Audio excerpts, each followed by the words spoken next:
Rev it up and welcome to Cars Yeah, show number 2470. Have you ever thought about just selling everything and hitting the road? Well, this next guest did just that. Be prepared to be inspired. This is Cars Yeah, where you'll enjoy interviews with inspiring automotive enthusiasts. Mark Green is here to provide you with a fuel injection of automotive inspiration.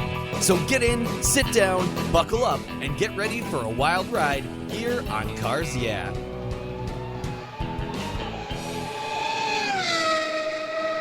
Hello, inspiring automotive enthusiasts, and welcome to Cars Yeah. Well, today I'm in a unique place. I'm in a truck stop in Jackson, Mississippi, with a very special guest by the name of Daniel Green. Daniel, welcome to Cars Yeah. Do you have any gear? And are you ready to release the clutch? Yeah, buddy. Well, I'm not much of a clutch driver. Actually, I prefer an auto. They're a little bit faster than a clutch. So let's let off the trans brake and let's get at it. There you go. What is that? Let's see the settings that are in some of the cars with automatic transmissions these days. Ludicrous mode, I think Tesla calls it, or launch mode for Porsche. So yeah, there's all sorts of options nowadays for starting off and going very fast. But that's one thing that you do, and we're going to talk about that in a minute. And we're also going to talk about why we're in a truck stop and we're not at your house or your office or something like that. But before I introduce you and we get into that, what's one little thing that people don't know about you, Daniel? One thing people don't know much about me is the behind the scenes of what it takes to do what I do. I travel 65,000 miles a year across country. So 65. Yeah. Oh my gosh. That's pretty incredible. So for someone that's on the road as much as you are,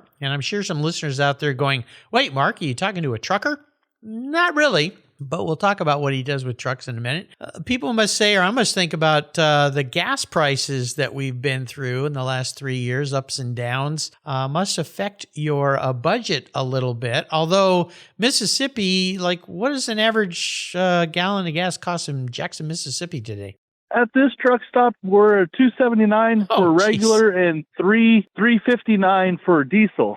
So, oh my gosh, I'm in the wrong state, but I'm in Washington State where they're Looney Tunes. We follow in the footsteps of crazy California. So when it comes to adding taxes and costs to gasoline, I think they know what they're doing up here. They're milking us, but that's for another discussion. Yeah, for sure. But that's pretty cool. Well, that's very doable. So I'm a little bit jealous because I filled up today. It was $4.19 for premium here in Washington State. Hey, not bad. Well, not $5 a gallon. Sounds worse than what you're doing. You sound like you're in a much better place. So I'll take that. Yeah, especially when you drive as many miles as you do. Well, let me give you an introduction, Daniel, because you have a very interesting life, and that's why I wanted to have you on the show. Very unique what you did, very brave, very daring, but very inspirational. So here we go. Daniel Green is a racer who 4 years ago sold everything he owned so that he could travel around the country, and that's exactly what he's been doing. His mission was simple: inspire others to be more than ordinary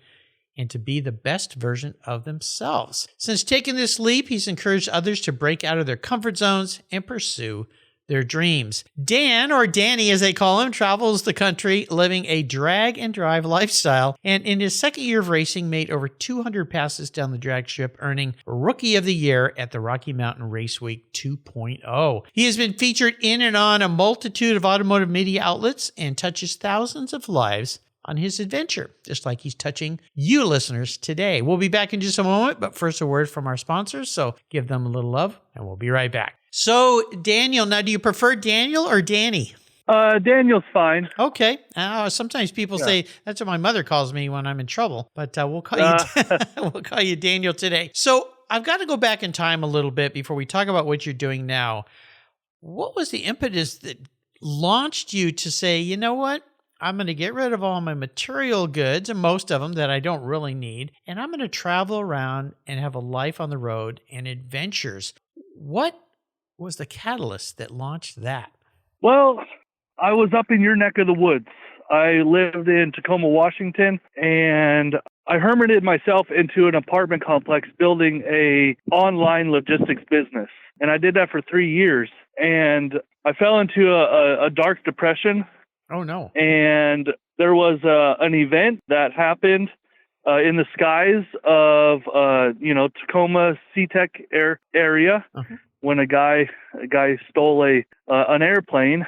An Alaska Airlines airplane, wasn't it? Yeah. Yeah, You I remember that? I do. He flew around and did aerobatics and then crashed into a island and killed himself. And it was tragic, terrible, frightening, all the above.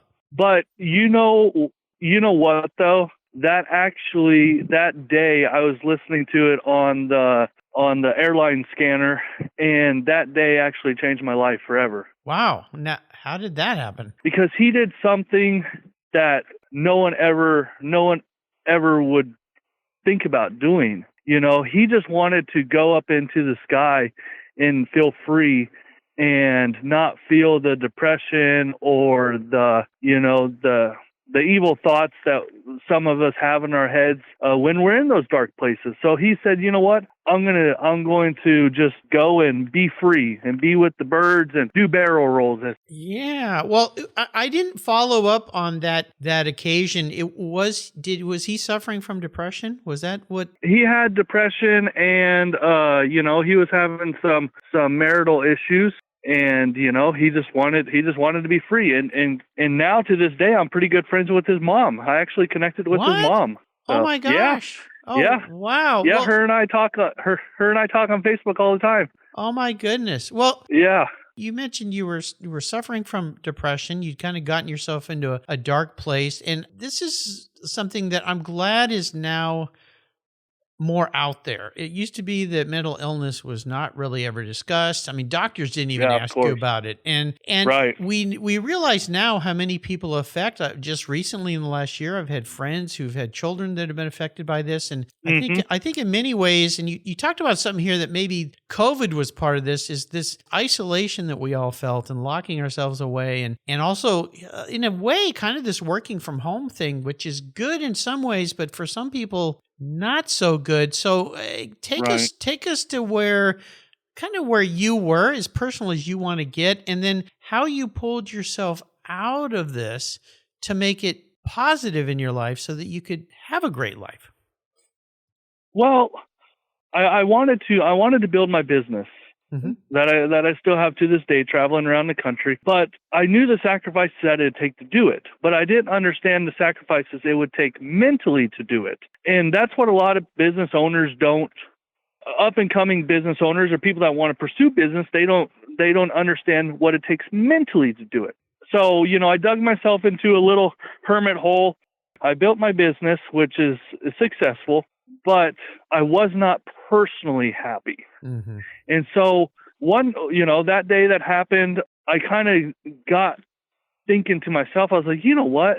I don't need to be in this apartment and just shipping packages all over the country. I can do this from anywhere. So why am I stuck in this apartment? Yeah. This was June of 2019. Even before COVID hit. Yeah, before COVID. So I got to manifesting an idea. I said, hey, you know what? Why don't I just travel the country? Well, Daniel, how are you going to put yourself in front of people to talk to people about this issue and inspire others to get outside of their comfort zone? Well, I don't know. I could go to the park. I could go to the dog park. I could talk to anybody. But I'm an adrenaline junkie. That's why we're here on this podcast today. And I said, I'm going to go drag racing. Okay. Didn't know anything about drag racing. Didn't grow up drag racing. Didn't have a dad that had a drag racing car. So I jumped all in on this idea. And this was November 2019. I started putting all the puzzle pieces together. I bought a drag truck. I bought a living quarters trailer.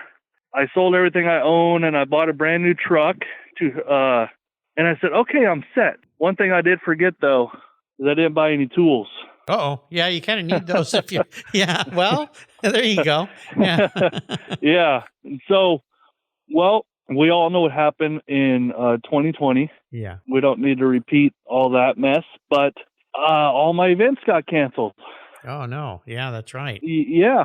All my events got canceled. A good majority of them, let's say 90% of them got canceled. But I crowdfunded and got a whole bunch of sponsors to believe in me about this idea that I was going to travel all over the country and go drag race. Okay. Very ingenious of you. Yeah. Hold on one second. Let this cop car pass. I was going to say, we're not driving, just so you listeners know, we're not driving. The police car is not chasing Daniel. He's off on. No, he just passed by. So I went out and I got, I crowdfunded. I got sponsorship money to help with the cost and all this stuff. And then March happens.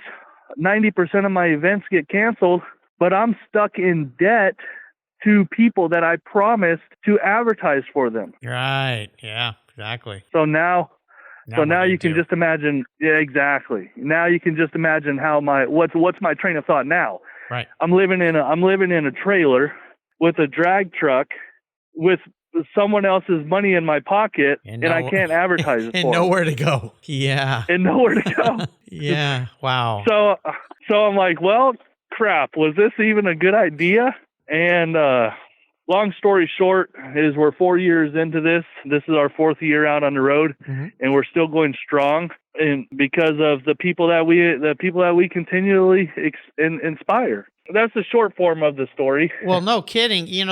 I'll tell you, there's a couple things that come to mind. I enjoy following a couple YouTubers that have done something similar, but in a little different way. One is a couple from Australia that are on a sailboat. They've been doing this now for, 10 years almost. They've since had 2 kids. They've had 3 different boats. The last one that was just built is a trimaran, and they sail all over the world. And they created a life and an affordability to do this through YouTubing. And they've got huge, millions of followers. And I'm not even into sailing, but I'll tell you what I enjoy about them. And that's why I wanted to have you on the show. In my mind, just the sheer bravery of what they did to go out and do this and try it and then keep it going and then find a way to make money doing it to support them. And then to have children and raise them. Right. I mean, this is so far beyond my comfort zone. You talk about getting out of your comfort zone. Holy cow. And another one is the young woman that is from Poland, and she has an old Land Rover that she travels by herself all over the world in her Land Rover. And again, I'm thinking, oh, wow. Yeah, I'm thinking a young woman who travels by herself. I mean, she's been to Pakistan, Afghanistan, South America, Canada, all over Europe. I mean, some Mexico. I don't think I would travel in Mexico today with people, with the challenges down there with drug cartels and all the worries. So again, that's why I wanted to have you on the show, because the brave, bold move to step out of a comfort zone and go try something is very daring. And I love the fact too that you've taken on the mission of not only doing that, but also sharing it so that you can show other people there is a way to do something. Maybe you don't have to be as wild as Daniel, but try it. Just step on the gas a little bit. So when you encounter people, is that what you do? Do you tell stories about what you've done and offer suggestions about how they can do it? Because the first thought that came to my mind when I wanted to have you on the show was, how do you pay for this? I mean, do you have like a sugar daddy, an uncle that gave you a trust fund? Or, I mean, because that's the first thing my mind goes to is, and having owned homes and businesses and raised a families, you got to pay for this somehow. But you just shared a little bit of that. Yeah, most definitely. Yeah. So is that the story you share and offer ideas to people? I keep my business life personal, but just so your audience does know, I own a very successful logistics business that I can work anywhere in the world on a laptop and do. There you go. So is social media paying me? Yeah. But is it the bread and butter? Absolutely not. So if you think you're going to jump out and do something and you're going to make millions on social media, it's just like social media is just like any other business. Only 10% of the people actually make money doing it. Right. So I own my own, I own my own logistics business. But when I encounter people out here, I listen to their stories. Mm-hmm. And, a lot of people in this world of all different, ethnic backgrounds are struggling to find a way, but they're scared to do something different. There you go.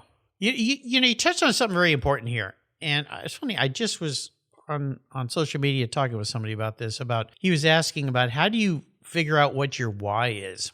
And you'll get this because you figured this out, but you think of like Simon Sinek, the speaker who talks about the importance of figuring out what your why is. Why are you doing something? Why are you not doing something? and defining what that is. And that's what I did when I started this podcast.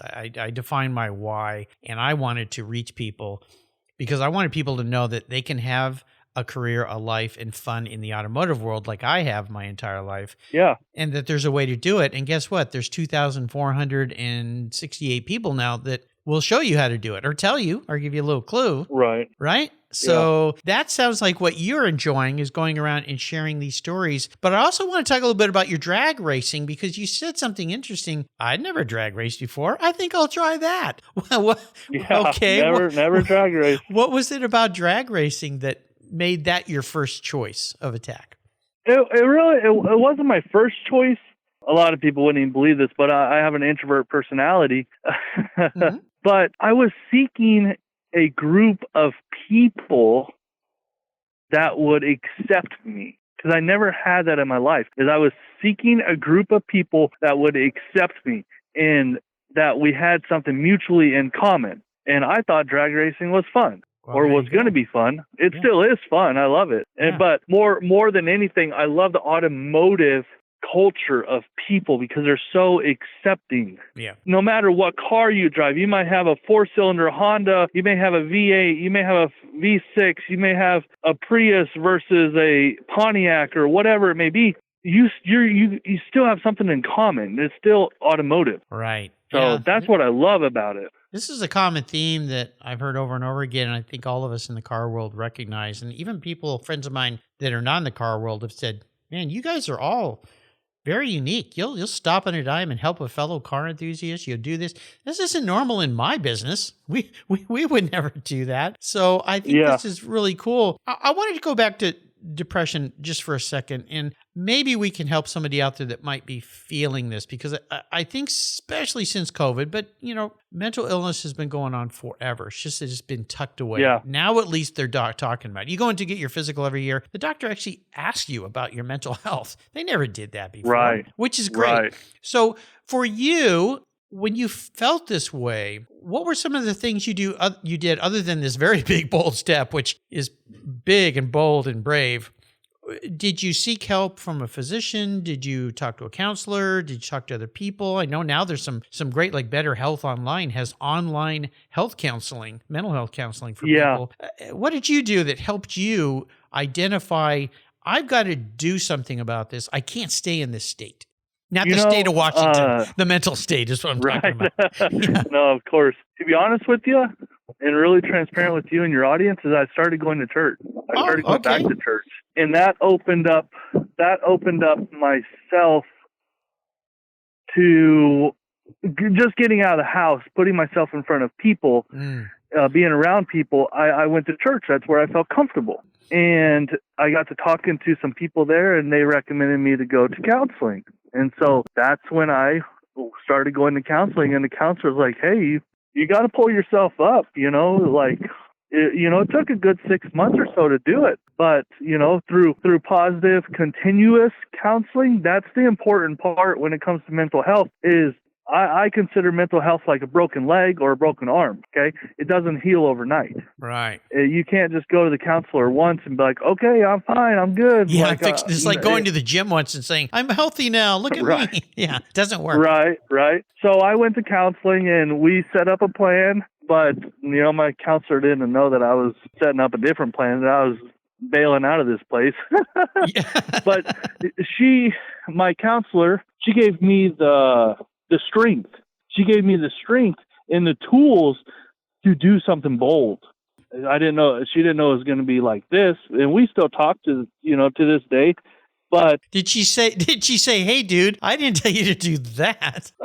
She said, if that's where your heart feels you need to go, then I'll support you. Just know I'm a phone call away. And I was like, well, I'm going to try it. What do I have to lose? Right. Well, I tell you, Daniel, I can't thank you enough for coming on and opening yourself up like this and talking so open and frank to people, because I got to think there are people out there listening to us right now that are having those feelings, don't really know what to do. And you touched on two things, religion and mental health therapy.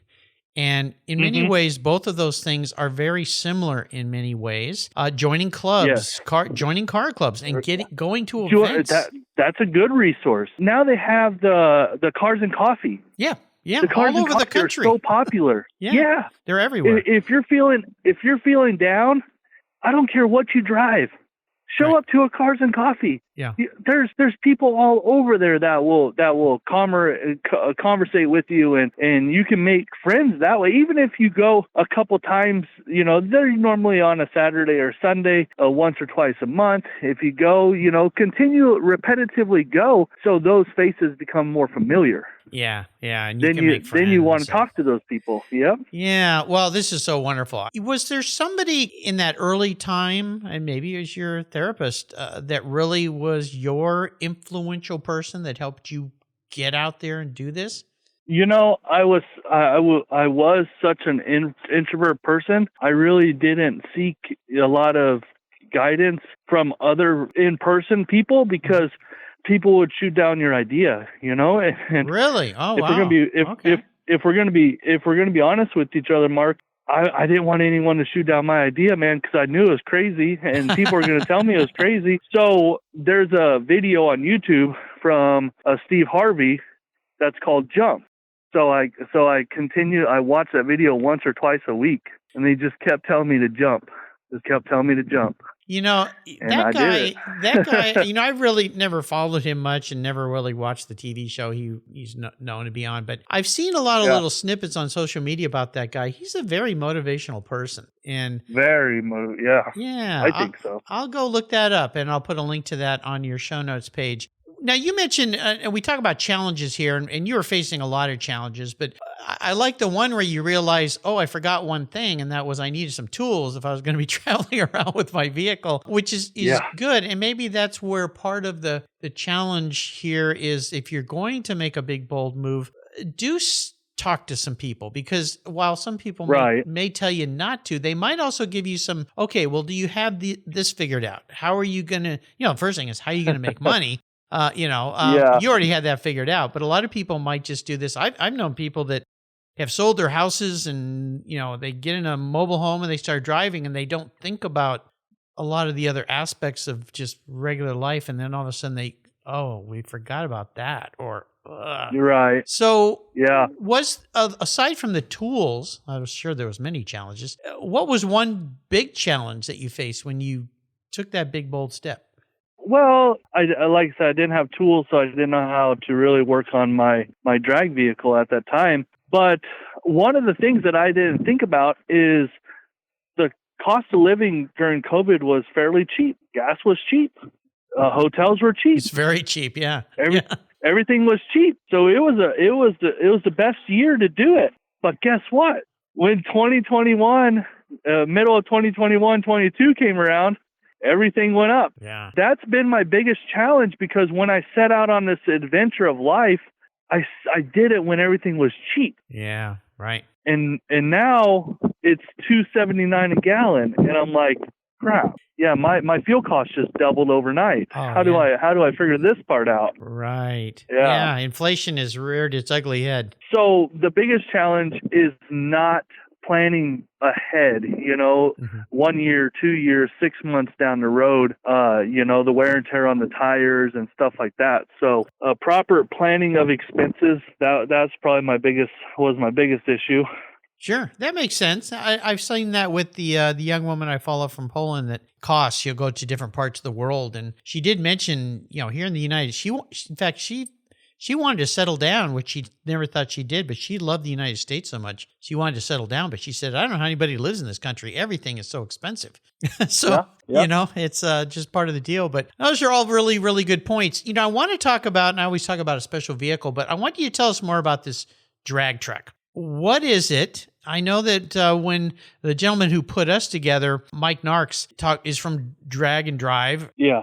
This truck that you decided, why'd you pick a truck to drag race? That's kind of a unique choice. Well, I enjoyed, just to give the followers a little background about my truck, it's a 96 Dodge Ram 2500 diesel truck. Oh my goodness. Okay. Yeah, I enjoyed diesels. I had one of my own before up in Tacoma, and I really enjoyed diesels, and I enjoyed watching them, go fast on the internet. So I was like, well, if that guy can do it, I can do it. So let me buy a diesel truck. But little did I know it was diesels are one of the hardest vehicles to make go fast for on a budget. yeah, probably so. Yeah, when you think about the I was idea like, of oh, diesel coming up where it's really long, long travel, the engines last a long time. I mean, have you noticed Right. that having a diesel drag truck, that the engine is more robust, less likely to break? It depends on what you do to it. My first engine of the truck lasted 1 minute and 57 seconds in a burnout contest, and I blew the head gasket all over. Oh, ouch. So, yeah. Well, a gas engine would probably last a little bit longer than that in a burnout contest, but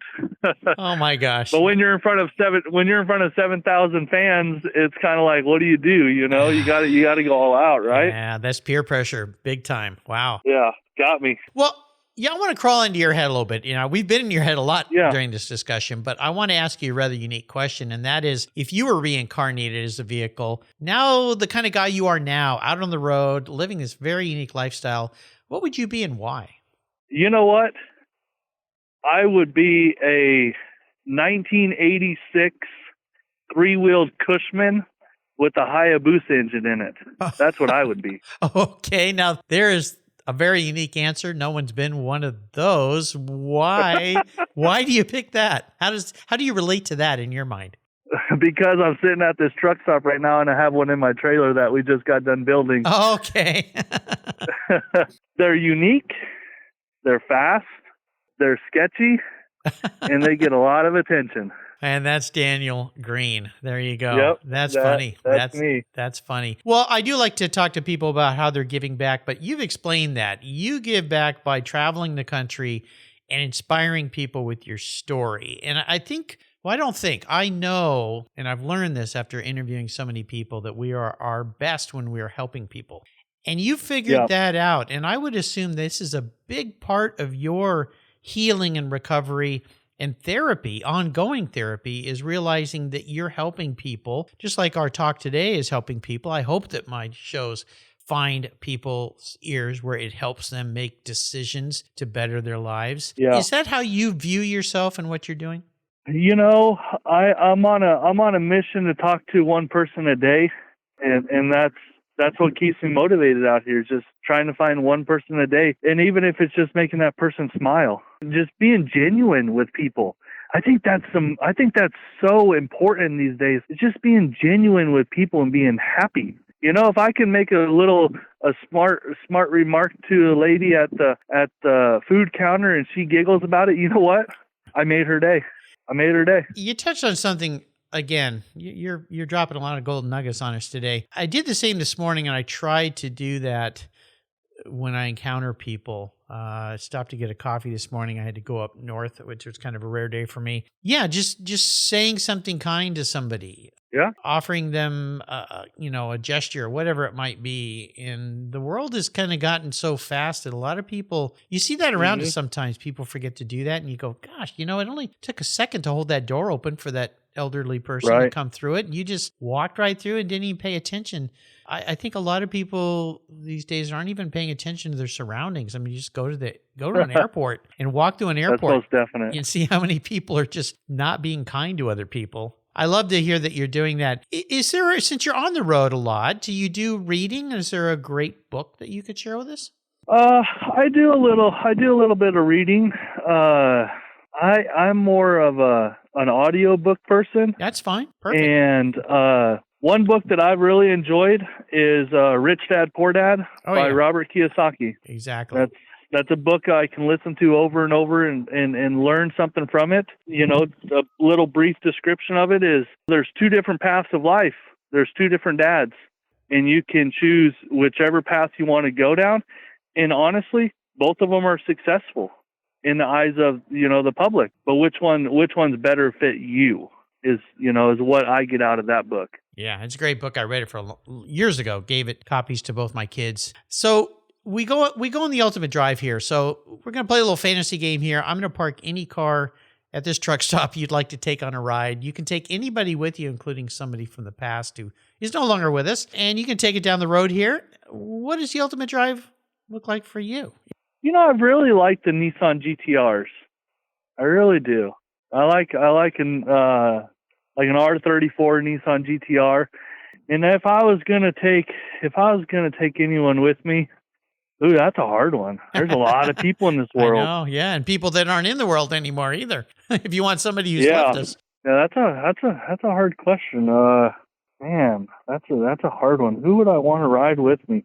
Because I travel all these miles by myself. I don't know if how many miles I could drive with someone else, but I would like to probably ride with Mr. Beast on YouTube. Okay. He's one of the top YouTubers. I'd like to ride with him for a little bit and kind of pick his brain, I guess. Yeah. See what life's like for him. He seems genuine. Yeah. I think that'd be pretty cool. Yeah. You can learn some things for sure. Well, Daniel, I'm so glad you took a little pit stop. You pulled off the side of the road here and talked with us and shared some amazing things and some great inspiration. What would you leave us with today as far as some parting words of advice? Parting words of advice. Mm-hmm. Every person in this world has that one thing that they want to do or they wish they could do. And for you guys out here listening to this podcast, I would like for you guys just to make a plan.